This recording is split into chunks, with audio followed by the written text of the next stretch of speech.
Hi everyone, very good morning. ಇವತ್ತಿನ topic ಏನು ಮಾತಾಡೋಣ ಅಂದರೆ ಬ್ಯೂಟಿಷನ್ ಬಗ್ಗೆ ಮಾತಾಡೋಣ. ಇದು ಮೇಕಪ್ ಆರ್ಟಿಸ್ಟ್ ಅವ್ರಿಗೆ, ಬ್ಯೂಟಿಷನ್ಗೆ, ಮೇಕಪ್ ಮಾಡೋರಿಗೆ ತುಂಬ ಹೆಲ್ಪ್ ಆಗುತ್ತೆ. ಸ್ಕಿನ್ ಟೈಪ್ಸು ಯಾವ್ಯಾವುದು ಅಂತ ನೋಡೋಣ. ಫಸ್ಟ್ 4 ಸ್ಕಿನ್ ಟೈಪ್ಸ್ ಬರುತ್ತೆ. Normal skin, oily skin, dry skin and combination skin. ಈಗ ನಾವು ದುರ್ಗಾ ಮ್ಯಾಮ್ ಕ್ಲಾಸಲ್ಲಿ ಅಟೆಂಡ್ ಮಾಡಿದಾಗ ಮ್ಯಾಮ್ ನಮಗೆ ಏನು ಹೇಳ್ಕೊಟ್ರು, ಸ್ಕಿನ್ನನ್ನು ಹೇಗೆ ಮೇಕಪ್ ಮಾಡೋಕ್ಕೆ ಮುಂಚೆ ಪ್ರಿಪೇರ್ ಮಾಡ್ಕೋಬೇಕು ಅಂತ ಹೇಳ್ಕೊಟ್ರು ಅಂತ ನಿಮ್ಮ ಜೊತೆ ಶೇರ್ ಮಾಡ್ತಾ ಇದ್ದೀನಿ.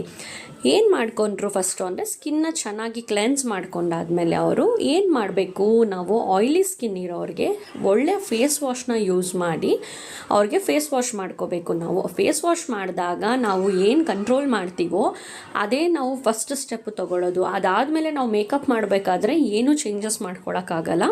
ಮ್ಯಾಮ್ ನಮಗೆ ಇದನ್ನು ಕ್ಲಿಯರಾಗಿ ಟೀಚ್ ಮಾಡಿರೋದೇನು ಅಂತಂದರೆ ಸ್ಕಿನ್ನ ನಾವು ಫಸ್ಟ್ ಪ್ರಿಪ್ರೇಷನ್ ಮಾಡ್ಕೊಳ್ಳೋದು ತುಂಬ ಇಂಪಾರ್ಟೆಂಟು ಅಂತ ನೋಡಿ ಇವ್ರಿಗೆ ಮಾಡೆಲ್ಗೆ ರೆಡಿ ಮಾಡಿ ತೋರಿಸಿದ್ರು.